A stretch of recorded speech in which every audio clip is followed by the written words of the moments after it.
হে আল্লাহ, উসমান হাদির জীবন যারা কেড়ে নিয়েছে তাদের মুখ উন্মোচন করে দাও। আমরা জানতে চাই আমার ভাই উসমান হাদিকে কারা হত্যা করেছে, আমার ভাই উসমান হাদির জীবন কারা কেড়ে নিয়েছে। বাংলাদেশের মানুষ জানো কারা উসমান হাদির হত্যার সাথে জড়িত। আপনারা জানেন ইনকিলাব মঞ্চের মুখপাত্র শহীদ উসমান হাদি আমাদের মাঝে নেই। অত্যন্ত হৃদয় বিদারক একটি সংবাদ নিয়ে সিঙ্গাপুরে চিকিৎসাধীন জুলাই গণঅভ্যুত্থানের সম্মুখভাগের অকুতভয় যোদ্ধা ও ইনকিলাব মঞ্চের মুখপাত্র শরীফ ওসমান হাদি আর আমাদের মাঝে নেই। ইন্না লিল্লাহি ওয়া ইন্না ইলাইহি রাজিউন। ওসমান হাদি লক্ষ্য ওসমান হাদিতে পরিণত হবে।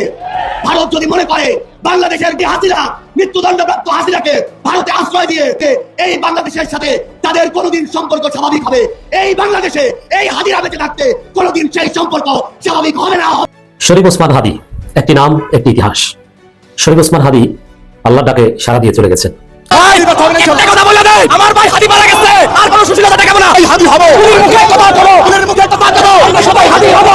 দর্শক, শরীফ ওসমান হাদির মরদেহ কালই বাংলাদেশে আসবে জানিয়েছেন তার সঙ্গে থাকা চিকিৎসক আব্দুল আহাদ। প্রতিটি সরকার আওয়ামী লীগের কে উদ্দেশ্য করে নানান ধরনের স্লোগান দিচ্ছেন এবং তারা হুঁশিয়ার করে দিচ্ছেন যে এই ধরনের ঘটনা যদি আবারও ঘটে সেক্ষেত্রে তারা কোনোভাবেই ছাড় দেবেন না এবং হাদি হত্যায় যারা জড়িত তাদেরকে কোনোভাবেই যেন ছাড় দেওয়া না হয়। কোনোভাবেই। আসসালামু আলাইকুম। আজ কোথা থেকে শুরু করব কিছুই বুঝতে পারছি না। আপনারা কিসের স্বাধীনতার কথা বলেন? স্বাধীনতার 54 বছর পরও যদি এখনো মানুষকে এইভাবে মরতে হয় তাহলে আমরা স্বাধীনতা ফিরে পেলাম কই, বা স্বাধীনতা পেলাম কই? স্বাধীনতার পর 15ই আগস্টের পর, জুলাই অভ্যুত্থানের পরও যদি এইভাবে মানুষকে মরতে হয়, আমরা আমার স্বাধীন দেশে থেকে যদি ওই দেশের বিপক্ষে কথা বললেই তাকে মরতে হয়, তাহলে আমরা স্বাধীনতা পেলাম কোথা থেকে? হাদির মৃত্যুতে শুধু সাধারণ জনগণ থেকে শুরু করে সারা বাংলাদেশের মানুষ আজকে শোকাহত। আর কিছু কুলাঙ্গারের বাচ্চা আছে, যেমন আওয়ামী লীগ, বামপন্থী যারা রাজনীতি করে, তারা বলছে যে যার মৃত্যু যেভাবে হয় সেটাই ভালো। তারা তার মৃত্যুতে, হাদির মৃত্যুতে তারা অনেক খুশি হয়েছে। আমরা বুঝতে পারি না যে আমার স্বাধীন দেশে থেকে যদি আমরা মুখ খুলে কথাই না বলতে পারি তাহলে এটা স্বাধীন কোথা থেকে হলো? আপনারা তো শুধু 71-এর রাজনীতি বেঁচে খেতেই ভালোবাসেন। আপনারা যদি বলেন এই মৃত্যুর সাথে কে কে জড়িত ছিল, তাহলে কাদেরকে অভিযোগ করবেন? কাদেরকে দোষ দিবেন এই হাদির মৃত্যুর সাথে? কারা জড়িত ছিল? মানুষ এখন বুঝতে পারে এই মৃত্যুর সাথে কারা কারা জড়িত থাকতে পারে এবং এই মৃত্যুর সাথে সরাসরি জড়িত কারা ছিল। এই মৃত্যুর সাথে সরাসরি ভাবে জড়িত ছিল ভারত, আওয়ামী লীগ এবং এখনকার কিছু বিএনপি নেতাকর্মীরা, যারা দেশে থেকে ওই ওপারের দালালি করে যাচ্ছে। তারা সব সময় দেশে থেকে দেশের বিরুদ্ধে ভারতপন্থী কথা বলে এবং ভারতের দালালি করে যায়। আমরা কখনোই এই দেশ চাইনি যে আমার স্বাধীন দেশকে ছোট করে ওই দেশ উপরে উঠে যাবে। তাহলে আমরা কোথা থেকে স্বাধীনতা পেলাম? এই স্বাধীনতার তো কোনো দামই নেই যে স্বাধীন দেশে থেকেও স্বাধীনভাবে কথা বলতে পারবে না, তার মুখ বন্ধ করে দেওয়া হবে। ভারত সবসময় আমাদের শত্রু ছিল। এটা 1971 সালে যে সাহায্য করেছিল তাদের স্বার্থ রক্ষা করার জন্যই তারা সাহায্য করেছিল। তারা কখনোই আমাদের বন্ধু হতে পারে না। তারা কখনোই আমাদের বন্ধু হতে পারে না। 1971 সাল থেকে শুরু করে এই 54 বছর তারা আমাদের একটা অঙ্গরাজ্য হিসাবে চালিয়ে গিয়েছে। যারাই তাদের বিরুদ্ধে কথা বলেছে, যারাই তাদের বিরুদ্ধে মুখ খুলেছে, তাদেরকেই তারা এইভাবে হত্যা করেছে। আর তাদের সাথে তো বাংলাদেশি কিছু দালাল ছিলই, যারা বাংলাদেশে থেকে ভারতের গোলামি করত। এখন তাদের বেশিরভাগ কিছু অংশ বিএনপির সাথে জড়িত হয়ে দেশে এই অরাজকতা সৃষ্টি করছে।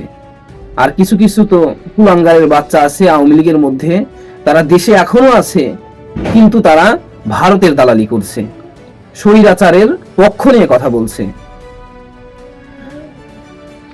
কি বলবো, কিছুই বলার নেই।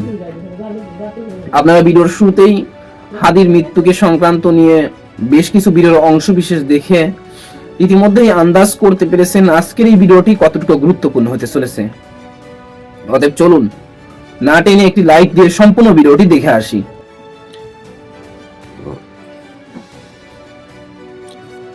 আপনারা জানেন ইনকিলাব মঞ্চের মুখপাত্র শহীদ উসমান হাদি আমাদের মাঝে নেই। এটা আসলে আজকের খবর না।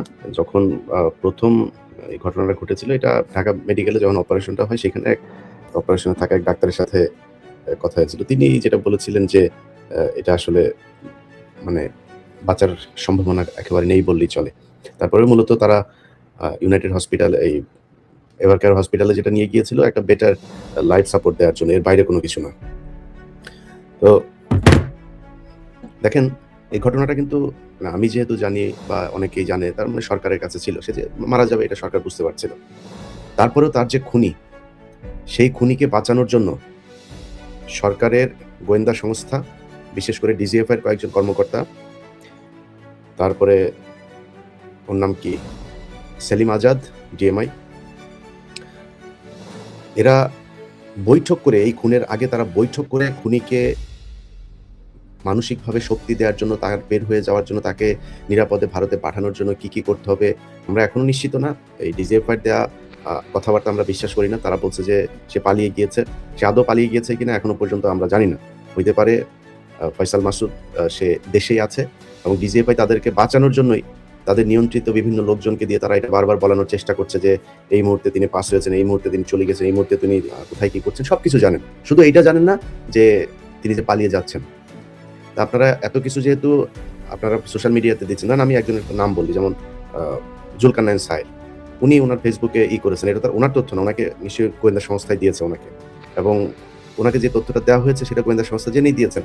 তাহলে গোয়েন্দা সংস্থা আগে কেন ওনাকে দেন নাই যে এই জায়গা দিয়ে পালিয়ে যাচ্ছেন বা এইভাবে খুন হবেন, এখানে এই হচ্ছে, এগুলো দিতে পারেন নাই। ওনারা যাওয়ার পরে তারপরে ওনার সোশ্যাল মিডিয়াতে উনি কার কার সাথে যোগাযোগ করছেন, হোয়াটসঅ্যাপে কাকে কাকে ছবি পাঠিয়েছেন, সেই তথ্য তিনারা বিভিন্ন জনকে দিচ্ছেন। সেটা জুলকারনাইন সাহেব সহ আরো নিশ্চয়ই অন্যান্য অনেক সাংবাদিকদেরকে তারা দিয়েছেন, কিন্তু তার আগে তারা দেয় নাই। মানে হচ্ছে এই ঘটনার সাথে আমি যতটুকু শুনেছি, স্বরাষ্ট্র উপদেষ্টা জাহাঙ্গীর, এটা হচ্ছে গিয়ে পিলখানা হত্যাকাণ্ডের পুরো ঘটনা ধামাচাপা দেওয়ার মূল হোতাদের মধ্যে এই জাহাঙ্গীর একজন। প্রচন্ড দুর্নীতিপরায়ণ এবং আনস্মার্ট, একটা অদক্ষ, একটা অথর্ব একটা অফিসার ছিল। এই অথর্ব এই পিলখানা হত্যাকাণ্ডের ঘটনা নিয়ে ব্রিগেডিয়ার পর্যন্ত গিয়েছিল, তা না হলে তার ফুল কর্নেল হওয়ার যোগ্যতাও নাই, কোনো দিক থেকেই নেই, কোনো দিকে। এর মধ্যে এরকম মানে এই কুখাদ্য আর্মি অফিসার, যে খুব খারাপ অফিসার, সেটাও মনে করেন যে এর মধ্যে এরকম কুখাদ্য আমার জীবনে আমি কোনোদিন দেখি নাই। তার সাথে দুর্নীতিপরায়ণ, খালেদা জিয়ার কে দেখতে গিয়েছে এভারকেয়ারে, তার পাশে তার মেয়ে, তার বউকে নিয়ে গিয়েছে, দাঁতকে নিয়ে হেসে সেলফি দিচ্ছে। আরে ভাই, তোর তো বুঝতে হবে, একটু জ্ঞান তো থাকা উচিত। জ্ঞান তো নাই, থাকবে কেমনে? এটা সেইখানে গিয়ে এটা করেছে। টাকা পয়সা তো আছে, ধরেন এই 5 তারিখের পর থেকে যে পরিমাণে টাকা তারা কামিয়েছে, সারা জীবন 14 গোষ্ঠী বসে খাইতে পারবে। এই দাঁত তো সবসময় কেলাই থাকে। এখন টাকা পয়সা হয়েছে না, এরা এই খুনের সাথে জড়িত। এবং ডিজিএফআই সরাসরি এই খুন এক্সিকিউট, প্ল্যানিং, আফটার এফেক্ট যা যা করা দরকার সবকিছু ডিজিএফআই বসে বসে করেছে। অতএব ডিজিএফআই চিফ যিনি আছেন তাকে অবশ্যই পদত্যাগ করতে হবে, তাকে সরাইতে হবে, সরায় তারপরে এখানে অন্য কাউকে দিতে হবে। ব্রিগেডিয়ার, এই যে আপনার আরেকজন আছে, ওর নামটা আর্মির বিষয়টা বাদ দিলাম, ডিজিএফআই এবং এই ডিএমআই সহ যারা যারা এটার জন্য মানে এই ঘটনার সাথে তারা জড়িত আছে না আছে, তাদের বিচার করবেন না করবেন, কি কি করবেন, সেটার সাথে সাথে মনে করেন যে তারা কিছুই নাই, এটার সাথে কিছুই জানে না, কিছুই বুঝে না, তারা যে এটারে ঠেকাইতে পারে নাই, এই জন্য তাদের ওই চেয়ারে থাকার আর কোনো নৈতিক কোনো নাই।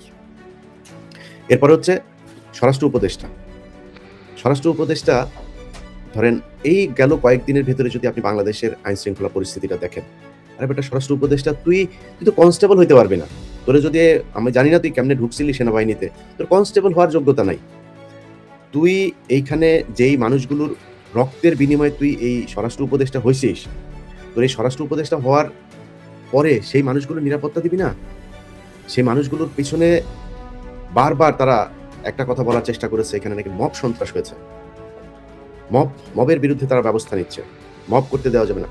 তোর মারে আকাম করছে খানকির ছেলে, এইখানে আসছিস মব মারাইতে।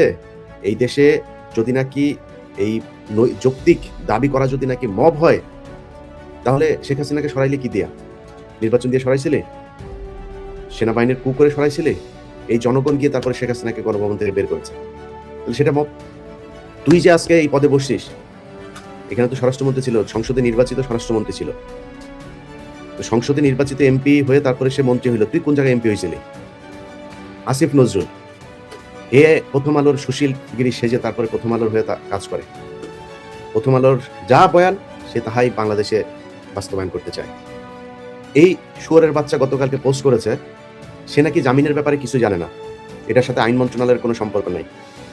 শুয়োরের বাচ্চা, তুই যা করছিস, তুই যে জাউরামি এই গত 1.5 বছরে করছিস, আল্লাহ যদি বাঁচায় রাখে তোর অপমান অপদস্থ এই সরকারটা শেষ হওয়ার পরের দিন থেকে শুরু হবে। আসিফ নজরুল যেখানে যাবে ওইখানে জুতা খাবি, ডিম খাবি, এটা তোর কপালের সাথে একদম ওতপ্রোতভাবে জড়িয়ে আছে। এখন এটা হবে, হইতেই হবে।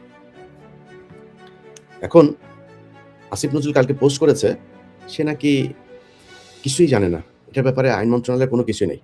আচ্ছা, এটা আপনার যখন কিনা 5 আগস্ট হয়, 5 আগস্টের পরে আপনাকে নামটা বলছি, বিচারপতির নামটা হলো শেখ তাহসান আলী। আপনাদেরকেও শুয়োরের বাচ্চার ছবিটা দেখে, এই খানকির ছেলে, ওর মা দৌলতদিয়াতে গিয়া তারপরে বিভিন্ন বেটাদের সাথে আকাম করে ওরে পয়দা করছে। এটা একটা আরেকটা জাউরা আছে, ওই যে কয়সার কামাল। ওই শুয়োরের বাচ্চা গত 15 বছরে একবার ধরা খাইছিল শাহবাগে, সেটাও এক মাগি নিয়ে, গাড়ির মধ্যে এক মাগিরে নিয়ে লাগাইতে গিয়ে পুলিশ তারে ধরছিল। এরপরে মুসলেখা দিয়ে তারপরে বেরিয়েছে, সেটারই সে বলেছে তাকে নাকি সরকার ধরেছে। এবং এই মোটামুটি মানে আমি জানি না, তারেক রহমানের অনেক কিছু আমার খুব ভালো লাগে, কিন্তু তারেক রহমানের আশপাশে সব মাদারচোদ, ওইখানে সব মাদারচোদ তারেক রহমানের আশপাশে। কেমনে যায়, ওই যে আরেকটা আছে ওয়াহিদুজ্জামান বললো ক্রিকেট ছেলেরা সব করে শুয়োরের বাচ্চা। এই শুয়োরের বাচ্চাগুলো সব পাশে গিয়া তারপরে এদেরকে, এই কায়সার কামাল আর এই শুয়োরের বাচ্চা, এই দুইটাই মিলে এর বেঞ্চে আপনার এই হাইকোর্ট থেকে ও জামিনটা হয়েছে। এই আজকে যে হাদির কি করা হলো, হাদিকে যে মারা হলো, এই তো জেলে থাকার কথা। আগের মামলার তদন্ত কর্মকর্তা বাদী তারা এই ফয়সাল মাসুদ সে যে ছাত্রলীগ করতো সেটা উল্লেখ করে নাই। উল্লেখ কেন করেনি? আগের থেকে প্রিপারেশন, যে উল্লেখ করলে তারা তো জামিন হবে না, জামিন নিতে কষ্ট হবে আওয়ামী লীগ যদি হয়। সে ডাকাতির মামলায় অস্ত্র সহ আটক হয়েছে, কেন্দ্রীয় কমিটিতে সে পদে ছিল, সে জামিন পাইলো কিভাবে? তারা জামিন দিয়েছে। এখন আসিফ নজরুল কিছু জানে না। আসিফ নজরুল খানকির ছেলে, তুমি যে বিচারপতিদেরকে যে তুমি করলা, তুমি যে নিয়োগ দিলা, বিচারপতিরা তোমার মার শাটার ভিতর দিয়ে আসছিল, মাদারচোদ কোন দিক দিয়ে আসছিল? শুয়োরের বাচ্চারা কোথাকার। গায়ে লাগে না খানকির ছেলেরা? এই মানুষগুলো রক্তের উপরে দাঁড়ায়, তারপরে তোরা উপদেষ্টা হয়েছিস, তোরা বড় বড় পদে বিচারপতি হয়েছে। এই খানকির পোলা, এই যে তাহসান, শুয়োরের বাচ্চা 5 তারিখের পরে সেইখানে তাকে বিচারপতি নিয়োগ করা হয়েছে, জামিন দিয়ে দিচ্ছে। সে যার রক্তের বিনিময়ে বিচারপতি হইলো, সেই লোকটার, সেই মানুষগুলিরও খুন করার জন্য খুনির এসে জামিন দিল। এবং এরপরে তার কি হবে? এরপরে সে বের হয়ে যাবে, চলে আসবে, সবকিছু তাদের প্রি প্ল্যান, এইভাবেই হয়েছে। এখন ভাই মানসিকভাবে আসলে খুব বিধ্বস্ত অবস্থায় আছি ভাই।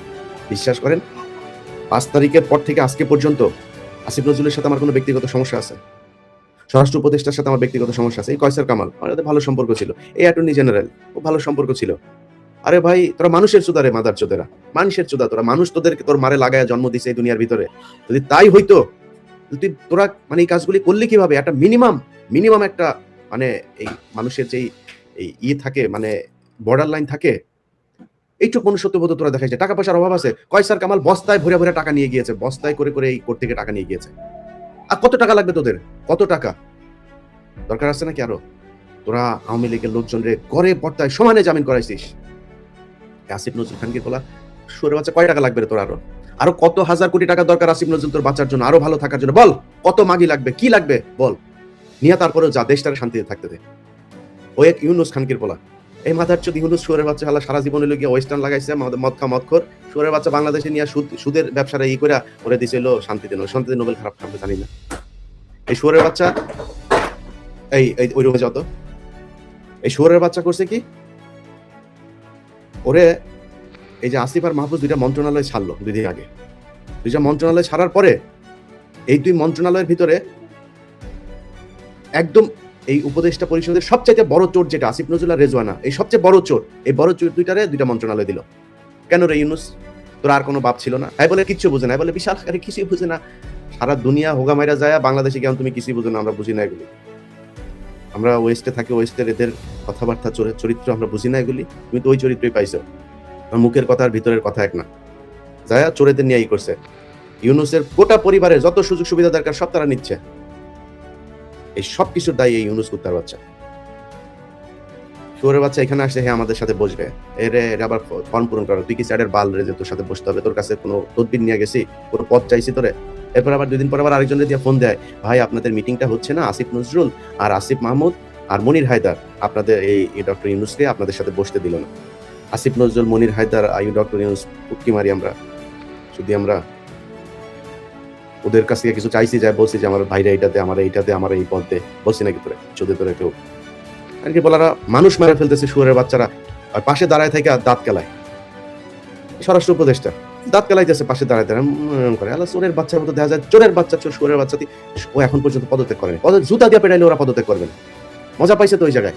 বাংলাদেশের এই যে আজকে যে বাংলাদেশ, এই হাসিনার পতনের পেছনে এই বর্তমান এই যে সরকারের ভিতরে দেখছেন কারোর কোনো অবদান নাই, একটারও কোনো অবদান নাই। ডক্টর ইউনূসের যে সমস্যা ছিল সেটা ব্যক্তিগত, সে ব্যক্তিগত সমস্যা। এই দেশের জন্য ইউনূস জীবনে কোনোদিন কোনো কিছু করে নাই, জীবনে কিছু করে নাই। এত খাতির পিরিতি আলাপ পেরে লাভ নাই। আমরা চিনি ডক্টর ইউনূসকে, ডক্টর ইউনূস কোথায় ছিলেন, কাদের সাথে ছিলেন, কাদের হয়ে কাজ করেন, এগুলো খুব ভালো করে জানি আমরা। অথচ তারা গিয়ে আজকে পুরো দেশ শাসন করছেন। আমরা কিছু বললে আমরা নাকি মানুষকে উস্কাই। আরে বেটা, আমরা উস্কাইছি কিসের জন্য? কি চাইছি? 5 তারিখের পর থেকে চাইছি কি বল? নিজের জন্য কিছু চাইছি? বলছি যে আমার উপদেষ্টা বানাইতে হবে, বলছি নাকি? কি চাইছি? চাইছি আওয়ামী লীগের লোকজনের জামিন হবে না, চাইছি এই যে পোলাপানগুলো যারা কিনা মারা গিয়েছে তাদের যাদের চিকিৎসা হয়, যারা মারা গিয়েছে তাদের এই ক্ষতিপূরণ হয়, যারা বেঁচে আছে তাদের চিকিৎসা হয়, এগুলোই চেয়েছি। এর বাইরে কি চেয়েছি? এই বিডিআর এর লোকগুলো, আরে ভাই পিলখানা হত্যাকাণ্ড করছে কারা? আর আপনি ধরে রাখছেন কাদেরকে?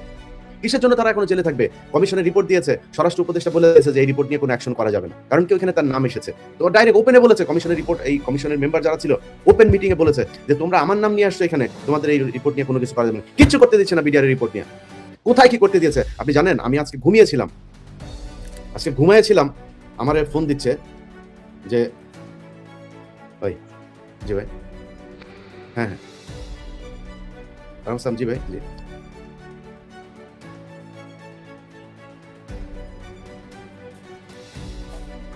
যা দরকার ভাই, যা লাগে করা হবে, যেটা দরকার হয় সেটা করা হবে, যা লাগে যা দরকার করা হবে ভাই। দেন আমার জাস্ট নাম্বার দিয়ে দেন,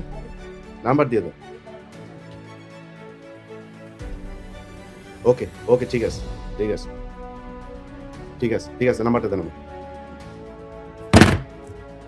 এই দেশ স্বাধীন করেছে যারা, তাদের হাতে থাকবে দেশ। তারা যা বলবে, যেভাবে বলবে সেভাবেই চলবে দেশ। এবং আগামীকালকে বাংলাদেশের প্রতিটা মানুষের কাছে অনুরোধ, ভোরের সূর্য, এখন রাতের বেলা অনেক মানুষ, হাজার হাজার মানুষ এরই মধ্যে সেখানে জড়ো হয়েছে। ভোর সূর্য ওঠার আগে আপনারা শাহবাগে জড়ো হবেন। এই শাহবাগ থেকে মানে পুরো সামনের 5 বছরে কি হবে পুরো পরিকল্পনা এখান থেকে দিতে হবে, কিভাবে নির্বাচন হবে, কি হবে, সবকিছু পরিকল্পনা এখান থেকে দিতে হবে। প্রথম আলো, আরে ভাই আশ্চর্য একটা বিষয়, আপনি খুনি, এই যে ওর এখানে কয়েকজন রিপোর্টার আছে, টিপু সুলতান, এই যে মতি টতি, এগুলোর ব্যাপারে সরাসরি তার ইয়ের সাথে ছিল। সন্তোষ শর্মা এখনো কালবেলায় অফিস করে বাংলায় ভিশনে, এই যে জুবায়ের টুবায়ের এগুলো। আর ভাই এক একজনের নামে 4টা 5টা করে খুনের মামলা, এরা ওপেনে অফিস করে। এটা কি ফাইজলামি নাকি? একটা ওপেনে অফিস করে তারা, একবারের জন্য আটক করা হয়নি, একটা মানে তামাশা চলে এসছে।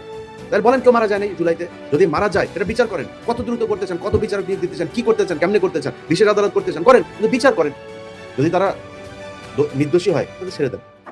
অথচ নির্দোষ অনেক মানুষজনরে সেখানে করে রাখা হয়েছে, আর দোষীদেরকে বাইরে আরামসে তারা ঘুরে বেড়াচ্ছে। কোনো ব্যবসায়ীরা তারা পাশে নিয়ে ঘুরে, কোনো ব্যবসায়ীর পিছনে লাগে। আরে ভাই যদি ব্যবসায়ী আপনি কিছু না বলেন তো সবারই ছাড়েন, এটা আটকানোর আছে, ওইটা ছাড়া আছে, ওরে সাথে নিয়ে ওরে বগলে নিয়ে ঘুরে, যার সাথে যেমন মনে চায় তেমনি ঘুরতেছে। বাংলাদেশের মানুষের কাছে অনুরোধ থাকবে, ভাই আপনাদের এই যে আজকে যে অবস্থা, এই অবস্থার জন্য ইউনূস দায়ী, এই সরকার দায়ী, এই সরকারকে এর ব্যবস্থা করতে হবে। এই যে হাসনাত, শারজিৎ সহ নাহিদ, একজনও তো নিরাপদ না। আজকে একজন মেয়ে মারা গিয়েছে, তার লাশ যেভাবে ঝুলানো আছে, আমি জানি না, যেহেতু জানি না, না জেনে বলতে পারছি না সে আত্মহত্যা করেছে কিনা, আর তার লাশ যেভাবে ঝুলানো আছে, এই মেয়ে গত আমাদের এই 32 নম্বর এই আগের দিনের প্রোগ্রামে এই মেয়েটা ছিল, সেই মেয়েটাকে আজকে ঝুলিয়ে মারা হয়েছে একটা করে। যেদিন হাদিকে মারা হলো সেদিন রাতেই উত্তরাতে 2টা ছেলেকে কোপানো হয়েছে। তারা মিছিল থেকে ফিরছিল, এটার বিক্ষোভ মিছিল ছিল হাদির হত্যাকারীকে আটকের দাবিতে, সেখান থেকে যাচ্ছিল, 2টা ছেলেকে কোপানো হয়েছে। একটা করে প্রতিটা মানুষকে এভাবে মারা হবে। ভাই যদি মব বলেন, মব যা মনে করেন তাই। ভাই আপনার আশপাশে যেসব আওয়ামী লীগের লোকজন আছে, সরকার যেহেতু বিচার করবে না, যে আওয়ামী লীগের লোক যাদেরকে পুলিশ ধরছে না, আপনি কনফার্ম যে সে আওয়ামী লীগ ছিল, যদি বাঁচতে চান ওদেরকে যা করা সেটা করতে হবে। এই আওয়ামী লীগের যারা জামিনে আছে, ওদের যারা আপনার বাড়ির আশপাশে আছে, যাদের বাড়ি ঘর আছে, যেখানে যা করা দরকার সেটা করতে হবে। যাদেরকে আপনি দেখবেন অফিস করছে এখন পর্যন্ত, যাদের যা করা দরকার সেটা করা হবে। আপনাদেরকে আজকে একটা বিষয় নিয়ে আমরা এই ঘোষণাটা আরো অনেক পরেই দিতাম। আমরা একটা মুভমেন্ট করছি, এই মুভমেন্টে বাংলাদেশের অনেক পরিচিত মুখ, যারা দেশপ্রেমিক, যারা এই গত 15 বছর নির্যাতনের শিকার হয়েছে, তাদেরকে নিয়ে এই বাংলাদেশ আজাদি মুভমেন্ট, তো এই বাংলাদেশ আজাদি মুভমেন্টের একটা কমিটিও তৈরি করা হয়েছে, একটা কনস্টিটিউশনও করা হয়েছে। এটার মূল যে কারণে করা হলো সেটা হচ্ছে যে হাদি মারা যাওয়ার যেই মানে গুলিবিদ্ধ হওয়ার যে ঘটনা, সেই ঘটনার পরে আমরা মনে করলাম না এইভাবে মাঠ করতে দেওয়া যাবে না, একটা প্ল্যাটফর্ম থাকতে হবে যেখানে সবার অভিভাবক থাকবে, সেখানে তারা কিছু কিছু জায়গায় আমরা কোনো পলিটিক্যাল কে নির্বাচনে আসবে, কে নির্বাচনে যাবে, কেমনি নির্বাচন হবে, এগুলো নিয়ে আমাদের কোনো মাথা ব্যথা নেই। কিন্তু ভারতের ব্যাপারে এই ভারত শুরু থেকে আজকে পর্যন্ত আমাদের এই দেশের পেছনে ছিল, আমাদের সবসময় আমাদের দেশে অশান্তি তৈরি করে রাখা, আমাদের দেশপ্রেমিকদেরকে হত্যা করা, সব জায়গায় ভারত ছিল।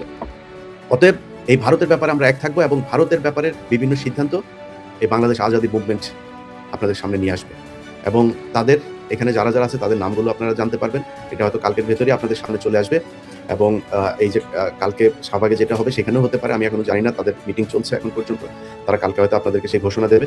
তো আপনাদের কাছে অনুরোধ থাকবে ভাই, যে যে জায়গায় আছেন, কে মব বললো আর কে কি বললো জানার দরকার নাই। আপনার জীবনের নিরাপত্তা আপনার। এই দেশ আসিফ নজরুল স্বাধীন করেনি, এই দেশ ডক্টর ইউনূস দেশেই ছিল না, এই দেশে স্বরাষ্ট্রমন্ত্রী এই উপদেষ্টা হয়েছে, চিনেন নাকি তারা? এই রেজওয়ানা সারা জীবন নিচতলা ভাড়া দিয়ে খেয়েছে, এখন তো বুড়া হয়ে গেছে, এখন হয়তো ওইভাবে আসিফ নজরুল ছাড়া কেউ খায় না, এখন ও সারা জীবন টাকা পয়সা এই বিদেশিদের কাছ থেকে পয়সা পাতি নিয়ে চলে, কোনোদিন তার কোনো সমস্যা হয় নাই, কখনোই তার কোনো সমস্যা হয় নাই। বলেন পার এই 15 বছরে কি হয়েছে? এক আদিলুর ভাই কদিন জেলে ছিল, সে আদিলুর ভাইদের দেখেও এখন মাথা ঘুরায় যে ভাই কি করেন কি ভাই? আরে ভাই আপনাদের হাতে দেশটা দেওয়া হলো, সেই দেশটা এইভাবে ধ্বংস করে দিন, একটা বিপ্লব। এরকম বিপ্লব সারা পৃথিবীতে কোনোদিন কেউ করতে পারে নাই। পুরো একটা দলের সব কটারে দেশ থেকে যেতে বাধ্য করেছে এই দেশের সাধারণ মানুষ। যে মানুষগুলোর আপনারা কি দিলেন? এখন পর্যন্ত আহত অনেকের চিকিৎসা দেওয়া হয় নাই, এখন পর্যন্ত নিহত অনেকের পরিবারে টাকা পায় নাই। যার যেমন মনে চায় একটা হাস্যকর অবস্থায় নিয়ে গিয়েছে জুলাই পুরো আন্দোলনটাকে, তাদের কারণে আজকে আপনি এখানে বসে আছেন। যাই হোক ভাই, বিচার যার যার বিচার তার করতে হবে। এটার জন্য যদি নাকি সরকার আইন প্রয়োগকারী সংস্থা বিচার স্বাভাবিক নর্মাল বিচার প্রক্রিয়া দিয়ে যদি করতে না পারে, যার যার হাতে তার বিচার করে নিতে হবে, এই ছাড়া কোনো উপায় নাই। সরকারের কাছে আমরা বারবার দাবি করেছি বিভিন্ন বিষয় নিয়ে, করে নাই।